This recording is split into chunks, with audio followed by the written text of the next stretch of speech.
जीवन में चुनौतियाँ मिलना अपरिहार्य है, पराजित होना वैकल्पिक है। चुनौतियाँ रुकावट नहीं डालती, आपकी क्षमता को निखारने का एक अवसर देती है। तो आप अपना जो है से क्षमता निखारिए, उस अवसर को लीजिए।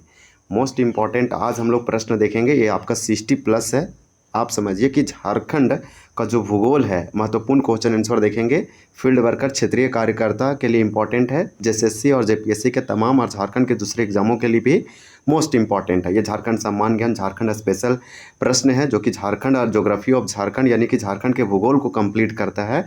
आपको बता दें, हम लोग ऑलरेडी झारखंड के भूगोल को कंप्लीट कर रहे हैं। इसी प्रकार से आपका ये दूसरा one shot revision Jharkhand GK marathon में झारखंड के ज्योग्राफी है। आप यहाँ से देख के बहुत अच्छे से रिवीजन कर सकते हैं। हम लोग 3-4 वीडियो झारखंड का मिक्स है, झारखंड यानी ज्योग्राफी भूगोल से संबंधित यहाँ क्वेश्चन सारे मिक्स है। प्रैक्टिस सेट आप ज़रूर देखिए कि आपका जो है 60 में कितना आ रहा है। तो चलिए एक एक करके स्टार्ट करते हैं। ये झारखंड की तमाम एग्जामों के से संबंधित यहाँ पे पूछे गए सारे पीवाईक्यू है प्लस टॉप एमसीक्यू है। सारे प्रश्न अच्छे हैं। झारखंड शब्द का शाब्दिक अर्थ क्या है?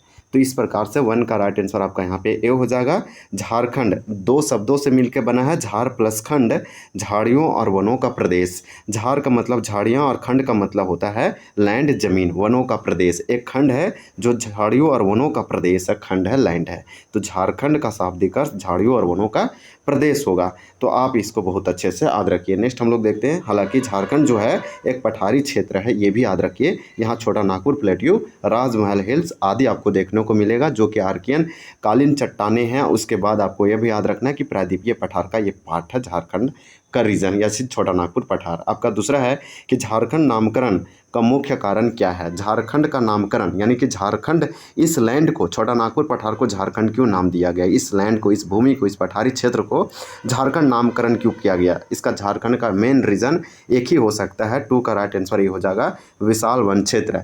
झारखंड में टोटल कुल क्षेत्र का अभी 29 पॉइंट अभी जो से आपका जो से 81% है। लेकिन आपको बता दें कि जब झारखंड जो पहले का अगर प्राचीन की बात करें तो झारखंड में बहुत ज़्यादा यहाँ पे आपको पेड़ पौधा देखने को मिलेगा। झाड़ियों एकदम वन विशाल था, इसलिए झारखंड जो है झारखंड नाम पढ़ने का, इसका नामकरण होने का मुख्य रीज़न विशाल वन क्षेत्र है। तो आपको इसलिए आपको नाम पढ़ना। हालांकि लो एस की प्रचुरता आपको कोल्हान में, सिंहभूम रीजन में है। जल संसाधनों की बहुलता और पर्वतीय भू आकृति। तो इस प्रकार से झारखंड की विशेषता, झारखंड नामकरण पूछा इसलिए होगा, लेकिन झारखंड में भी तो विशेषता ये सब भी है जो कि इम्पोर्टेंट होगा। हम लोग नेक्स्ट देखते हैं।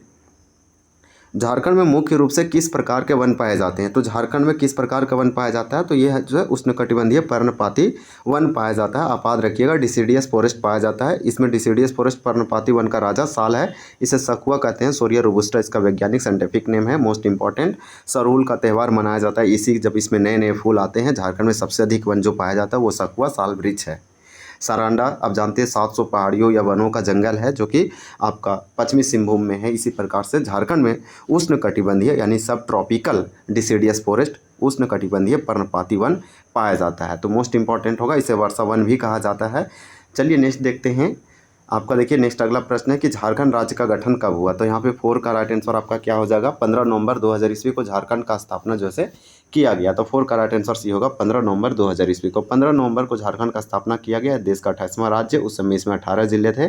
बिहार से अलग करके किया गया। बिहार के दक्षिणी भूमि कितना? तो 46% अप्रॉक्स में याद रखेंगे तो आपका 45.86% हो जाएगा। इस प्रकार से ये 15 नवंबर को करने का रीज़न एक ही था, भगवान बिरसा मुंडा का 125वीं जयंती मनाया गया था, इसलिए उस साल ही किया गया। इसका मेन रीज़न है, और उसी समय किया गया क्योंकि 15 नवंबर को भगवान बिरसा मुंडा का जयंती मनाया जाता है। झारखंड भारत का कौन सा राज्य बना? तो ये आपका 28वां बना। ये सिंपल ज्योग्राफी का सिंपल क्वेश्चन है, कभी कभी इजी क्वेश्चन पूछ लिया जाता है, तो ये याद रखिएगा। 28वां राज्य बना। इसका कैपिटल रांची, उप कैपिटल दुमका है, औद्योगिक नगरी आपका जमशेदपुर है, वहीं आर्थिक कल्चरल कैपिटल आपका जो है देवघर है। झारखंड राज्य का निर्माण किस राज्य से अलग करके किया गया था? तो ये सिंपल क्वेश्चन है। बिहार में आपको बता देते हैं, बिहार का 38 जिला है। बिहार में जो है 40 टोटल जो है आपको लोकसभा सीट देखने को मिलेगा और 16 वहाँ पे राज्यसभा सीट देखने को मिलेगा। इस प्रकार से आप याद रखिए 243 वहाँ पे आपको विधानसभा सीट टोटल है। इस प्रकार से आप याद रखिए कि वहाँ पे 38 जिला है। बिहार का स्थापना 1912 में किया गया, बंगाल से अलग किया गया, फिर 1936 में बिहार से उड़ीसा अलग हुआ, फिर 2000 ईस्वी में झारखंड अलग हुआ। तो इस तरह से इतने फैक्ट आप जरूर याद रखिए इसके बारे में। इसका कैपिटल अभी पटना है। अगर मुख्यमंत्री की बात करें तो सम्राट चौधरी है। देखिए झारखंड गठन के समय बिहार से कुल कितने जिले अलग किए गए, तो उस समय जो है 18 जिले कट करके बनाया गया दक्षिणी। अभी जो है 4 जिला फिर झारखंड बनने के बाद बनाया गया, फिर 2 जिला बनाया गया। तो टोटल आप बोल सकते हैं कि झारखंड बनने के बाद 6 जिला नया बना, तो 18 और प्लस आपका 6 हो जाएगा 24। अभी झारखंड में 24 जिला है जो कि डिवाइड किया गया 5 प्रमंडल में। झारखंड निर्माण समय 4 प्रमंडल था, एक नया प्रमंडल बना आपका कोल्हान प्रमंडल। इस प्रकार से टोटल 5 प्रमंडल है। झारखंड राज्य की भौगोलिक स्थिति क्या है, तो यहाँ पे 8 का आपका राइट आंसर हो जाएगा ए, यानी कि ये वाला याद रखिए सिंपल उत्तरी अक्षांश में लोकेटेड है। झारखंड राज्य का ज्योग्राफिकल सिचुएशन पूछा तो ये आपका सिंपल हो जाएगा 21 डिग्री 58 सेकेंड 10 मिनट्स इस तरह करके है। यहाँ पे आप देख सकते हैं सिंपल इसको ट्रिक या निमोनिक बना कर याद कर लीजिए। झारखंड का देशांतरीय विस्तार कितना है, तो 9 का राइट आंसर आपका यहाँ पे बी हो जाएगा। ये पूर्वी देशांतर में लोकेटेड है। अब आपका अगला प्रश्न है, प्रश्न ये है कि झारखंड का उत्तर से दक्षिण की ओर कुल विस्तार जो है कितना है। तो उत्तर से दक्षिण आपसे पूछा जा रहा है, तो ये वाला आपसे पूछा जा रहा है सिर्फ उत्तर से दक्षिण। ये वाला लाइन आप बता दीजिए कि इसका टोटल झारखंड का कितना है। तो सिंपल है, यहाँ हो जाएगा आपका 380 किलोमीटर हो जाएगा। झारखंड का उत्तर से दक्षिण कम है पूरब से पश्चिम के कंपेयर में, तो इस प्रकार से यहाँ पे 380 हो जाएगा उत्तर से दक्षिण। तो ये वाला आप जरूर याद रखिए, ये वाला रीजन। इसके बाद आपका देखिए नेक्स्ट है कि झारखंड का पूरब से पश्चिम यानी west to south, east to west, या फिर आप बोल सकते हैं ईस्ट टू वेस्ट, कुल विस्तार कितना है पूरब से पश्चिम झारखंड का, तो 463 है। तो आपको सिंपल याद रखना है, जब भी पूछा जाए ये वाला तो ये आपका जो है हो जाएगा 463। तो ये आपका सिंपल हो जाएगा। ये वाला लाइन पूछा जा रहा है यानी कि पूरब से पश्चिम या पश्चिम से पूरब, ये ज़्यादा है कंपेयर टू उत्तर से दक्षिण। तो चलिए नेक्स्ट देख लेते हैं। आपका है झारखंड का कुल क्षेत्रफल कितने वर्ग किलोमीटर है। ये सामान्य क्वेश्चन है। 12 का आपका यहाँ पे राइट आंसर हो जाएगा ए, यानी कि 79,714 है। तो ये भी याद रखिए 79,714 वर्ग किलोमीटर है झारखंड का कुल क्षेत्रफल, जो कि भारत के कुल क्षेत्रफल की कितना, तो 2.42% है। ये भी याद रखिए। अगर हम भारत की कंपेयर करें रैंक में तो कितना है, तो इसका रैंक जो है 15वां है। ये भी याद रखिए। अगर पॉपुलेशन में बात करेंगे तो 14वां हो जाएगा, और परसेंटेज के हिसाब से 2.72% हो जाएगा। लेकिन यहाँ क्षेत्रफल एरिया पूछा जा रहा है, तो इसका 79,740 वर्ग किलोमीटर हो जाएगा। इसके बाद आपका अगला है कि भारत के कुल क्षेत्रफल में झारखंड का प्रतिशत योगदान कितना है। तो 13 का आंसर भी होगा 2.42% है। 2.42% है, इसे अच्छे से याद रख लीजिए। चलिए नेक्स्ट क्वेश्चन देख लेते हैं हमारा। देखिए अगला प्रश्न है कि क्षेत्रफल की दृष्टि से यानी कि एरिया के अकॉर्डिंग झारखंड का भारत में कौन सा स्थान है जम्मू कश्मीर पुनर्गठन के बाद। तो आपका 14 का राइट आंसर यहाँ पे सी हो जाएगा। 15वां है, ये 15 है, मोस्ट इंपॉर्टेंट होगा क्षेत्रफल। जब भी पॉपुलेशन पूछा जाएगा तो 14वां रैंक याद रखिए, और परसेंटेज में 2.72%। अगर ये जनसंख्या क्षेत्रफल पूछा जाएगा तो आपका यहाँ पे हो जाएगा 2.42%, जो कि हम लोग देख चुके हैं। तो ये आपका मोस्ट इंपॉर्टेंट है। जम्मू कश्मीर पुनर्गठन कब हुआ था, तो आपका ये 2019 में हुआ था। तो ये मोस्ट इंपॉर्टेंट हो जाएगा। इसे यूटी केंद्र शासित प्रदेश में कन्वर्ट कर दिया गया सरकार के द्वारा, डायरेक्ट सेंट्रल से रूल करने के लिए। देखिए झारखंड की कुल जनसंख्या में ग्रामीण क्षेत्रफल का प्रतिशत कितना है। 15 का आपका यहाँ पे राइट आंसर बी हो जाएगा 77.75%, यानी कि 77 मतलब 77.75% जो है झारखंड की कुल जनसंख्या में टोटल पॉपुलेशन में ग्रामीण क्षेत्रफल ये है। यानी कि अगर हम रूरल एरिया की बात करें झारखंड में तो कितना है 77,075 है। तो इसी प्रकार से देखिए झारखंड का सबसे बड़ा प्रमंडल क्षेत्रफल के दृष्टि से तो आपका उत्तरी छोटा नागपुर जो है से झारखंड का सबसे बड़ा प्रमंडल डिवीज़न है। टोटल 5 प्रमंडल हम बता दिए हैं। झारखंड का निर्माण हुआ 15 नवंबर 2000 ईस्वी को, उसमें 4 था। कोल्हान एक नया बना। तो इस प्रकार से टोटल अभी 5 है। सबसे छोटा आपका जो है पलामू है, और वहीं सबसे बड़ा क्षेत्रफल के दृष्टि से पूछे या जनसंख्या आपका उत्तरी हो जाएगा, जिसमें 7 जिले आते हैं। और इसी प्रकार से संथाल परगना में 6 जिले हैं। पलामू में आपका 3 जिला है, सबसे छोटा। इसका आपका जो है हेड क्वार्टर मेदिनीनगर में देखने को मिलेगा, जिसे हम लोग डाल्टनगंज कहते थे। उत्तरी छोटा नागपुर हजारीबाग में, इसमें आपको 7 जिला, सबसे बड़ा क्षेत्रफल के दृष्टि और जनसंख्या दोनों। दक्षिणी छोटा नागपुर आपका रांची है, इसमें 5 जिला है। तो इस प्रकार से आप जरूर याद रखिए। नेक्स्ट देख लेते हैं हम लोग क्वेश्चन। देखिए कि झारखंड का सबसे छोटा प्रमंडल कौन सा, तो ये पलामू है, 3 जिला है। बहुत अच्छा हो जाएगा, ये आंसर याद रखिए। इसी प्रकार से झारखंड का सबसे बड़ा जिला क्षेत्रफल के अनुसार कौन सा है? ये क्वेश्चन पूछा गया था सिंपल जेपीएससी में। आपका यहाँ पे 18 का राइट आंसर सी हो जाएगा, पश्चिमी सिंहभूम हो जाएगा। इसे वेस्ट सिंहभूम कहेंगे, ये कोल्हान क्षेत्र में आता है। पश्चिमी सिंहभूम का निर्माण किया गया था 1990 ईस्वी में, ये याद रखिए। इसी प्रकार से आप याद रखिए सबसे बड़ा डिस्ट्रिक्ट है। अगर रांची की बात करें तो जनसंख्या के हिसाब से सबसे बड़ा है। सबसे बड़ा जनसंख्या के हिसाब से रांची और क्षेत्रफल में सबसे बड़ा आपका पश्चिमी सिंहभूम है। देखिए झारखंड का सबसे छोटा जिला क्षेत्रफल के अनुसार सबसे छोटा जिला कौन सा है? तो ये आपका सबसे छोटा तो रामगढ़ है, जिसे 2007 में बनाया गया था हजारीबाग से अलग करके। ये सबसे आपका अंतिम 24वां जिला है। इसी प्रकार से 23वां जिला आपका खूंटी है, जो कि बनाया गया था रांची से अलग करके 2007 में। अगर हम और भी बात करें इसमें कि झारखंड का सबसे छोटा जिला क्षेत्रफल के अनुसार रामगढ़ हो जाएगा, जबकि क्षेत्रफल नहीं जनसंख्या के हिसाब से सबसे छोटा जो है सो लोहरदगा जिला है। और नेक्स्ट हम लोग देख लेते हैं, पाकुड़ दिया था ऑप्शन। पाकुड़ के बारे में आप जानते हैं, ये सबसे ज़्यादा यहाँ पे लिटरेसी रेट पढ़ा लिखा में सबसे कम है, ये भी आपको याद होना चाहिए। कर्क रेखा, कर्क रेखा देखिए 23.5 नॉर्थ है, इसे आप लिख सकते हैं 23.5 नॉर्थ, इस तरह से उत्तर, ये आपका कर्क रेखा गुजरता है। तो कर्क रेखा झारखंड के किस मुख्य शहर या जिलों से होकर गुजरता है? झारखंड के 5 जिलों से होकर गुजरता है, मोस्ट इंपॉर्टेंट है। और भारत के ये 8 राज्यों से होकर गुजरता है, और मात्र 8 राज्यों में से एकमात्र ऐसा राज्य है जिसके कैपिटल से वो झारखंड है, झारखंड के राज्य से गुजरता है। तो इस प्रकार से हम अगर बात करें किस जिलों या शहरों से होकर गुजरती है झारखंड में कर्क रेखा, इसे ट्रॉपिक ऑफ कैंसर कहते हैं। ये आपका इक्वेटर में है, ये इक्वेटर का देखिए, इक्वेटर इसे विषुवत रेखा या भूमध्य रेखा कहते हैं, इसके जस्ट ऊपर होता है। इस यहाँ पे समझिए काल्पनिक रेखा है, यानी इमेजिनरी लाइन है, रियलिटी में है नहीं है। तो ये है क्या? तो ये जो है आपका अक्षांशीय रेखा है, जिसे हम लोग बोलेंगे लैटिट्यूड बोलेंगे। तो चलिए यहाँ पे आपका 20 का राइट आंसर क्या हो जाएगा? तो आपका 20 का राइट आंसर ए हो जाएगा, लातेहार, लोहरदगा, गुमला, रांची, रामगढ़। ये पांचों नाम याद रखिए।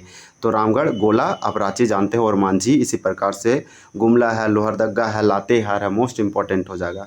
फिर देखिए नेक्स्ट क्वेश्चन है कि झारखंड की जलवायु किस प्रकार की जलवायु है? झारखंड की जलवायु यानी क्लाइमेट, क्लाइमेट ऑफ झारखंड किस कैसा है, यानी झारखंड की जलवायु किस प्रकार की है? 21 का राइट आंसर आपका यहाँ पे ए हो जाएगा, उष्णकटिबंधीय मानसूनी है। तो ये आप याद रखिए, उष्णकटिबंधीय यानी कि सब ट्रॉपिकल मानसून है, उष्णकटिबंधीय झारखंड की जलवायु है, ये पूछा जा सकता है सिंपल।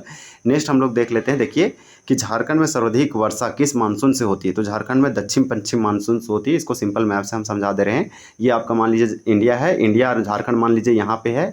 ये इस प्रकार से, ये देखिए इस तरह से यहाँ पे रेंज जाता है, सागर या समुंदर से ज़मीन की ओर जाता है, लैंड की ओर। तो ये आपका जो है पश्चिम है, और ये आपका दक्षिण है। तो दक्षिण पश्चिम से होता है। तो यहाँ पे देखिए दक्षिण पश्चिम लिखा है, इसे आप साउथ वेस्ट मानसून बोल सकते हैं। तो ये आपका राइट आंसर वही हो जाएगा। हालांकि कुछ कुछ बारिश जो है आपका उत्तर पूर्वी मानसून से भी होता है।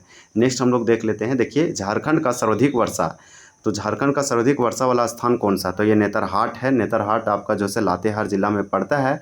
आप जानते हैं मल्लिका बोला जाता है, पहाड़ियों का मल्लिका। इस प्रकार से सर्वाधिक वर्षा वहीं होता है। जबकि स्थान पूछा, प्लेस पूछा, शहर पूछा इसलिए, लेकिन जिला पूछेगा डिस्ट्रिक्ट, तो हजारीबाग हो जाएगा आपका। यहाँ पे आज सबसे ठंडा स्थान है, सनसाइट और सनराइज पॉइंट भी है। इस प्रकार से पारसनाथ सबसे हाइट है, आप जानते हैं 4478 फीट में। अगर मीटर में बात करें पारसनाथ की, जिसे संवेद शिखर कहते हैं, ये गिरिडीह में है, 1365 मीटर हो जाएगा। इस प्रकार से आप याद रखिए। नेक्स्ट हम लोग देख लेते हैं, देखिए अगला प्रश्न है कि झारखंड का सबसे ठंडा स्थान कौन सा है? तो आपका नेतरहाट हो जाएगा सबसे ठंडा स्थान। आप याद रखिए सबसे गर्म स्थान कौन सा है? तो आपका जमशेदपुर है, मोस्ट इंपॉर्टेंट होगा, जिसे हम लोग पूर्वी सिंहभूम कहते हैं। तो इस प्रकार से आप याद रख सकते हैं। नेतरहाट के बारे में बात किए तो नेतरहाट आपका जो है लातेहार में आता है। झारखंड की सबसे प्रमुख और सबसे लंबी नदी कौन सी है? तो सबसे प्रमुख और सबसे लंबी बोल दिया तो इससे पकड़ लीजिए, आपका दामोदर होगा। इसे देव नदी के नाम से जाना जाता है। बंगाल का इसे शोक या सोरो बंगाल कहा जाता था। इस प्रकार से झारखंड की सबसे बड़ी, सबसे प्रमुख और सबसे लंबी नदी है, और पहले प्रदूषित थे, लेकिन अभी हरमू और स्वर्णरेखा को माना जाता है। तो इस प्रकार से आपको ये मालूम होना चाहिए। तो ये आपका मोस्ट इंपॉर्टेंट होगा। बराकर नदी की अगर बात करें तो हजारीबाग के पदमा प्रखंड, पदमा किला से निकलता है बराकर नदी, पदमा प्रखंड से। और ये दामोदर की सबसे प्रमुख और बड़ी सहायक नदी है। बराकर नदी पर तो तिलैया बांध 1953 में डीवीसी के अंतर्गत बनाया गया था। स्वर्णरेखा ये निकलता है आपका रांची के नगड़ी छोटा नागपुर पठार से। दामोदर निकलता है लातेहार के टोरी चूल्हा पानी से, उत्तरी कोयल नदी तो आप जानते हैं। इस प्रकार से वही छोटा नागपुर पठार से ही निकलता है। दामोदर नदी का उद्गम ओरिजिन पॉइंट क्या? टोरी, लातेहार, छोटा नागपुर पठार, आपका राइट आंसर ये होगा। ये वाला जो है आपका स्वर्णरेखा का है? त्रिकुट पहाड़ी देवघर। मयूराक्षी नदी का है। राजमहल पहाड़ी किसका है? तो राजमहल पहाड़ी वो अजय नदी या फिर मोतीझरा जलप्रपात इधर ही है। इस प्रकार से आप याद रख सकते हैं। और भी कुछ कुछ नदी हो सकता है। तो आपका यहाँ पे आप ये सब हम करा चुके हैं, लेकिन आपका रिवीजन हो जाएगा, इसलिए आप एक बार देख लीजिए ताकि बहुत अच्छे से देखिए किस नदी को बंगाल का शोक यानी सोरो बंगाल कहते हैं। तो आपका यहाँ पे 27 का राइट आंसर क्या हो जाएगा आपको बता देते हैं। सी होगा दामोदर नदी। दामोदर नदी को बंगाल का शोक, क्योंकि बहुत ज़्यादा जान माल का हानि यानी कि लाइफ एंड प्रॉपर्टी का लॉस होता था। दामोदर ये झारखंड की प्रमुख नदी। इसका टोटल लेंथ जो है 592 किलोमीटर है, जबकि सिर्फ इसका झारखंड में 290 किलोमीटर है। ये भी याद रखिए। दामोदर नदी गंगा की प्रमुख सहायक नदी है। बराकर नदी दामोदर की सहायक है। शंख नदी तो ये चला जाता है उड़ीसा में, झारखंड में निकलता है। कहाँ से? तो ये जो है चैनपुर गुमला से निकलता है। स्वर्ण रेखा आपका जो है स्वतंत्र रूप से बंगाल की खाड़ी में गिरने वाला एक नदी है जो डेल्टा का निर्माण करती है। आप मान सकते हैं बंगाल का शोक दामोदर नदी, आप याद रखिएगा। तो इस प्रकार से आपका ये सब जो है मोस्ट इम्पॉर्टेंट है। और बंगाल का आप जानते हैं बिहार का शोक कोसी नदी है, जो कि नेपाल से निकलते हुए नेपाल की पहाड़ियों से आता है, उधर हिमालय साइड से। इसी प्रकार से कुछ कुछ नदियों को जैसे जिस राज्य में हानि पहुंचाता है उसे शोक या सोरो कहा जाता है। अब तो नहीं कहा जाता, पहले ये कहा जाता था। पहले बहुत ज़्यादा ये हानि पहुंचाता था। झारखंड की कौन सी एकमात्र नदी है जो स्वतंत्र रूप से यानी इंडिपेंडेंट रूप से बंगाल की खाड़ी यानी बे ऑफ बंगाल में गिरता है? तो आपका 28 का राइट आंसर यहाँ पे क्या हो जाएगा? बी हो जाएगा स्वर्ण रेखा। आप याद रखिएगा सुवर्ण रेखा या स्वर्ण रेखा, जो कि आपका इसी के किनारे टिस्को यानी टाटा लगाया गया था 1907 ईस्वी में। ये जमशेदपुर साकची इसी शहर के किनारे है। मोस्ट इंपॉर्टेंट होगा, आपको ये नहीं भूलना। खरकई भी साथ में होगा। तो स्वतंत्र रूप से बंगाल के खाड़ी में गिरता है ये, तो ये डेल्टा का निर्माण करता है। इस प्रकार से खाड़ी को इंग्लिश में बे बोलते हैं। इसका मतलब क्या होता है? तो इसका मतलब ये होता है कि ऐसा पानी जो तीन साइड से, जैसे मान लीजिए ये वाटर है जो तीन साइड से लैंड से घिरा हो। तो देखिए ये लैंड से है, ये भी लैंड से है। तो ऐसा वाटर बॉडी जो तीन साइड से लैंड से घिरा हो उसे बे या खाड़ी बोलेंगे। तो बंगाल की खाड़ी इधर देखिए म्यांमार वगैरह है, इधर आपका बांग्लादेश है, इधर इंडिया का दक्षिण है। तो इस प्रकार से तीनों साइड से घिरा हुआ है। तो आप इसे बे यानी बंगाल की खाड़ी या बे बोल सकते हैं। तो बे का मतलब खाड़ी होता है। इस प्रकार से अजय नदी के बारे में दिया है, जो कि मुख्य नदी है झारखंड की, लेकिन ये बिहार में भी चला जाता है। देखिए हुंड्रू जलप्रपात अजय नदी पर मोतीझरा जलप्रपात है, ये आप याद रखिए। हुंड्रू जलप्रपात किस नदी पर? हुंड्रू जलप्रपात आपका रांची में है। जोनाह जलप्रपात रांची में है। और आपका दसम जलप्रपात भी जो है रांची में है। तो इस प्रकार से हुंड्रू जलप्रपात जो है स्वर्णरेखा नदी पर, यहाँ पे 120 या 130 मेगावाट का बिजली उत्पन्न किया जाता है स्वर्णरेखा परियोजना के अंतर्गत। तो हुंड्रू जलप्रपात स्वर्णरेखा नदी पर है, ये भी याद रखिए। कांची नदी पर आपका दसम जलप्रपात है। और ये सब कुछ कुछ जो है इंपॉर्टेंट होगा वाटरफॉल। रजरप्पा देखिए दामोदर और भेड़ा नदी के संगम पर है। माँ छिन्नमस्तिके का मंदिर भी है यहाँ पे, आप जानते हैं। देखिए झारखंड का सबसे ऊंचा जलप्रपात नाम है बूढ़ा घाघ या फिर लोध घाघ जलप्रपात। ये लातेहार जिले में है, यही पूछा गया है। ये बूढ़ा घाघ नदी पर है। ये 143 मीटर में है। तो ये भी आप याद रखिए 143। अब नेक्स्ट देख लेते हैं। आपका अगला है कि दामोदर घाटी परियोजना यानी डीवीसी की स्थापना कब की गई थी? 1948 में 7 जुलाई को किया गया था। इसके अंतर्गत 8 बांध बनाया गया है। इसमें दुर्गापुर बांध एक अवरोधक बांध है। और सबसे पहला तिलैया बांध बराकर नदी पर जो दामोदर की सहायक है 1953 में किया गया था। इसी प्रकार से डीवीसी जो है अमेरिका के टेनेंसी वैली प्रोजेक्ट के तहत भारत का पूरा प्रथम दामोदर नदी पर बनाया गया झारखंड बिहार का संयुक्त रूप से बहुउद्देशीय मल्टीपर्पज़ प्रोजेक्ट है। इस प्रकार से इसका हेडक्वार्टर कोलकाता में। अभी रिसेंट करंट अफेयर की बात करें तो रांची में इसका एक नया रीजनल क्षेत्रीय कार्यालय खुलेगा, हजारीबाग में ऑलरेडी है। आप देख सकते हैं यहाँ पे कि दामोदर घाटी परियोजना का मुख्यालय कहाँ स्थित है? तो कोलकाता में है। ये आपको जानते हैं शुभेंदु अधिकारी यहाँ की मुख्यमंत्री है। इसका कैपिटल वेस्ट बंगाल पश्चिम बंगाल है। मैथन बांध किस नदी पर स्थित है? तो मैथन बांध 33 हम लोग पहुंच गए। क्वेश्चन नंबर आपका बी होगा बराकर नदी। बराकर नदी मुख्य रूप से दामोदर की सहायक नदी है। पद्मा हजारीबाग से निकलता है। तिलैया बांध भी इसी पर बनाया गया। तो मैथन बांध बोल रहा है किस नदी पर है? तो ये बराकर नदी पर है। कोनार बांध कहाँ है? तो कोनार नदी पर हजारीबाग में है। इस प्रकार से जरूर याद रखिए। चलिए नेक्स्ट देख लेते हैं हम लोग। अब देखिए आपका अगला क्वेश्चन है कि पंचेत बांध। तो पंचेत बांध किस नदी पर बनाया गया है? तो 34 का आपका यहाँ पे राइट आंसर ये होगा। दामोदर और बराकर के संगम पर बनाया गया पंचेत बांध। ये आपका डीवीसी के अंतर्गत 8 बांध में से ये भी एक प्रमुख बांध है। चलिए नेक्स्ट देख लेते हैं। ये सब जो है बहुत ज़्यादा कन्फ्यूजिंग है और बार बार पढ़ेंगे भूल जाएंगे, इसलिए रिवीजन सबसे मोस्ट इंपॉर्टेंट चीज़ होता है। अब यहाँ पे प्रैक्टिस देखिए। चांडिल बांध किस नदी पर स्थित है? तो चांडिल बांध किस नदी पर है? तो 35 का आपका यहाँ पे राइट आंसर हो जाएगा बी, यानी स्वर्णरेखा और खरकई नदी पर है। तो आप याद रखिएगा चांडिल बांध किस नदी पर है? तो स्वर्णरेखा और खरकई, इसी दो नदियों के संगम पे आप जानते हैं स्वर्णरेखा क्यों? कि इसके नदियों में, इसके सैंड में, रेत में जो है सोना का अंश पाया जाता है। ये यहीं पे टिस्को टाटा लगाया गया था और ये जमशेदपुर इसी शहर के किनारे है। मोस्ट इंपॉर्टेंट होगा ये वाला, आप जरूर याद रखिए। 35 का यहाँ पे आंसर आपका बी होगा। ये आपका चांडिल बांध से बारे में पूछा गया। आपका देखिए अगला प्रश्न है कि झारखंड में सर्वाधिक किस प्रकार की मिट्टी पाई जाती है? तो झारखंड में तो लाल मिट्टी है, 90% झारखंड में लाल मिट्टी है और इस मिट्टी में धान की खेती, गेहूं, मक्का वगैरह किया जाता है। झारखंड में काली मिट्टी भी, लेटेराइट मिट्टी और जलोढ़ मिट्टी भी पाया जाता है। जलोढ़ मिट्टी झारखंड में साहेबगंज में आपको देखने को मिलेगा और कुछ दूसरे रीजन में भी देखने को मिलेगा। काली मिट्टी मुख्य है। काली मिट्टी जो है जैसे रेगूर मिट्टी या कपास वाली मिट्टी कहा जाता है। इसमें जो है झारखंड में मुख्य रूप से चना की खेती किया जाता है, लेकिन पूरे भारत में इसमें कपास की खेती अच्छा होता है। इस प्रकार से लेटेराइट मिट्टी में मोटे अनाज, मिलेट वगैरह अच्छा ग्रो होता है। जलोढ़ मिट्टी धान के लिए मुख्य रूप से और भारत में सबसे अधिक पाया जाता है, नदियों के द्वारा बनता है। इसके दो प्रकार है, भांगर और खादर। झारखंड में अभ्रक मूलक यानी माइका रिच लाल मिट्टी मुख्य रूप से किस क्षेत्र में पाई जाती है? तो आपका 37 का यहाँ पे राइट आंसर क्या हो जाएगा? ये हो जाएगा कोडरमा और झुमरी तिलैया। तो ये आप याद रखिए। कोडरमा को तो बोला जाता है क्या? कोडरमा को बोला जाता है भारत का अभ्रक कैपिटल। काली मिट्टी झारखंड के किस क्षेत्र में विशेष रूप से पाई जाती है? 38 का बी होगा, राजमहल ट्रैप में पाया जाता है, संथाल परगना। ये मोस्ट इंपॉर्टेंट होगा। ये ज्वालामुखी विस्फोट से ये मिट्टी बनती है। ये मिट्टी विशेष क्या है जानते हैं? ये चिपचिपा होती है, पानी गिरने पर ये चिपचिपा हो जाती है और इस मिट्टी में पानी धारण क्षमता बहुत ज़्यादा है। इसमें पानी एकदम नमी रहता है, फसल के लिए उपयुक्त है, खास करके कपास के लिए। महाराष्ट्र और गुजरात में मुख्य रूप से यह दक्कन प्लेट्यू में पाया जाता है। तो चलिए नेक्स्ट देखते हैं। हमारा देखिए अगला क्वेश्चन है कि छोटा नागपुर पठार की धरातलीय संरचना का मुख्य आधार क्या है?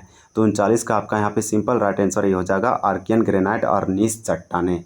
हम लोग अगला प्रश्न देख लेते हैं। देखिए छोटा नागपुर पठार का सबसे ऊंचा यानी मोस्ट हाईएस्ट पश्चिमी यानी वेस्टर्न पार्ट्स का क्या कहलाता है? तो छोटा नागपुर पठार मतलब झारखंड का सबसे ऊंचा पश्चिमी भाग मतलब कि आपका ये साइड का बात किया जा रहा है यहाँ का। तो यहाँ पे आपका जो है ये पाट क्षेत्र कहलाता है, जिसमें गुमला, आपका लातेहार, ये सब क्षेत्र इसमें फैला हुआ है। 40 का राइट आंसर आपका यहाँ पे सी हो जाएगा। पाट क्षेत्र याद रखिए, झारखंड या छोटा नागपुर पठार का सबसे पश्चिमी और ऊंचा भाग है, जो कि इसे पाट क्षेत्र कहा जाता है। देखिए झारखंड की सबसे ऊंची चोटी संवेद शिखर जिसे पारसनाथ कहा जाता है, इसका आपका जो है 1365 मीटर है। इसका ऑलरेडी हम चर्चा कर चुके हैं। 24 तीर्थंकरों में से यहाँ पे 20 तीर्थंकरों की मोक्ष की प्राप्ति हुआ है।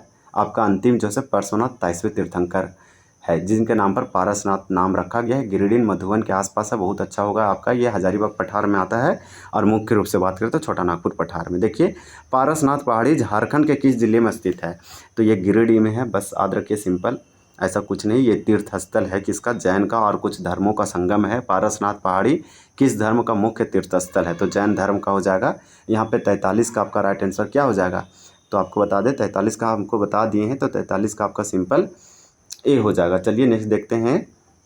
जबकि सनातन धर्म, बौद्ध धर्म, जैन धर्म का भद्रकाली जो कि इटखोरी चतरा में है वो आपका संगम है। इसी प्रकार से झारखंड में एकमात्र राष्ट्रीय उद्यान जिसे नेशनल पार्क कहते हैं वो कौन सा है? तो बेतला राष्ट्रीय उद्यान है। मोस्ट इंपॉर्टेंट होगा। आप यहाँ 44 का आपका राइट आंसर भी हो जाएगा। तो चलिए लातेहार में है, आप याद रखिएगा है। देखिए हजारीबाग नेशनल पार्क 1955 में बनाया गया। ये हजारीबाग में है, नेशनल पार्क नहीं है, हजारीबाग वन्यजीव अभयारण्य है। दलमा वन्यजीव अभयारण्य आपका जो है जमशेदपुर पूर्वी सिंहभूम में है। यहाँ पे वन्य एलिफेंट रिजर्व यानी कि वन्यजीव हाथियों का आरक्ष जो किया गया था वो 2001 में किया गया था। उसके बाद ये वो दलमा वन्यजीव अभयारण्य मोस्ट इंपॉर्टेंट होगा। इसमें एलिफेंट प्रोजेक्ट स्टार्ट किया गया था 1992 के आसपास। एलिफेंट प्रोजेक्ट भी 1992 में आया था। तोपचांची आपका धनबाद में है। इसी पहाड़ी के बीच जो है हरी नामक पहाड़ी है, झील है और हिरन उरन के लिए फेमस है। बेतला राष्ट्रीय उद्यान किस जिले में स्थित है? 45 का आंसर सी होगा, ये लातेहार में है। इसी प्रकार से हमारा अगला है, और चतरा में कौन सा है? तो चतरा में लोवालोंग आपका अभयारण्य का है, वन्यजीव अभयारण्य। पूरे झारखंड में अगर बात करें तो 11 वन्यजीव अभयारण्य है और एक राष्ट्रीय उद्यान है। अभी 12वां घोषित हुआ नहीं, अभी कोई भी अधिसूचना जारी नहीं हुआ। 12वां आपका सरांडा वन्यजीव अभयारण्य को करने के लिए सुप्रीम कोर्ट ने आदेश दिया है। बेतला राष्ट्रीय उद्यान में विश्व की पहली शेरगणना 1932 में हुआ था। हम लोग अगला प्रश्न देते हैं। शेर यानी कि विश्व शेर की बात किया तो हम लोग विश्व शेर का मतलब आपका यहाँ पे लायन हो जाएगा, जो कि गलत है। बाघ गन्ना लिखना चाहिए था, यानी कि टाइगर सेंसस जो 4 साल में एक बार होता है। तो इस प्रकार से टाइगर यानी बाघ दिवस 29 जुलाई को मनाते हैं। ये वाला भी फैक्ट आप याद रख सकते हैं। पूरी दुनिया में 70% सिर्फ भारत में है। भारत में 3700 आसपास बाघ है। 4 साल में एक बार इसका सेंसस होता है। पहली बार दुनिया में 1932 बेतला राष्ट्रीय उद्यान में किया गया था। दलमा वन्यजीव अभयारण्य झारखंड के किस भाग में स्थित है? 47 का आपका राइट आंसर यहाँ पे क्या हो जाएगा? तो 47 का आंसर बी हो जाएगा आपका, पूर्वी सिंहभूम जमशेदपुर क्षेत्र, यानी कि दलमा वन्यजीव अभयारण्य झारखंड के पूर्वी सिंहभूम जमशेदपुर में है, कुछ ही दूर पर लोकेटेड है, यानी कोल्हान क्षेत्र में है। दलमा वन्यजीव अभयारण्य मुख्य रूप से किस पशु के संरक्षण के लिए? हाथी के लिए। हाथी का आप जानते हैं मैक्सिमस एलिफस मैक्सिमस इसका साइंटिफिक वैज्ञानिक या वनस्पतिक नाम है। यानी वनस्पतिक नाम तो नहीं बोलेंगे क्योंकि ये तो प्लांट तो नहीं है। इस प्रकार से आप याद रखिए, इसका जो है जूलॉजिकल नेम है, यानी कि बायोलॉजिकल नेम जिसको कहते हैं।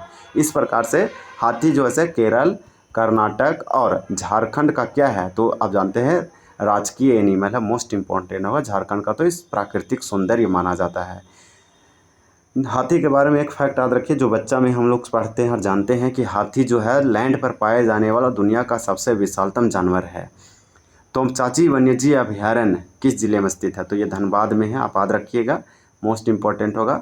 अब हम लोग नेक्स्ट देखते हैं, बोकारो और हजारीबाग भी दिया है, ये सब हम लोग चर्चा बाद में करेंगे। झारखंड के किस जिले को भारत का अभ्रक राजधानी यानी माइका कैपिटल ऑफ इंडिया कहा जाता है? तो ये कोडरमा को कहा जाता है। यहाँ रूबी माइका अभ्रक पाया जाता है, जो उच्च कोटि का, यहाँ 90% निर्यात किया जाता है, यानी एक्सपोर्ट कर दिया जाता है। गुलाबी कलर का यहाँ से पाया जाता है, मोस्ट इम्पॉर्टेंट है। झारखंड में कोयले का मुख्य उत्पादक क्षेत्र कौन सा है? तो 51 का 51 का राइट आंसर ये होगा, दामोदर घाटी कोयला क्षेत्र, झरिया कहते हैं। ये बहुत बड़ा क्षेत्र है, यहाँ पे मुख्य रूप से सबसे पहली बार शुरुआत किया गया था कोयले का उत्खनन के लिए। आपका अगला है, देखिए यूरेनियम।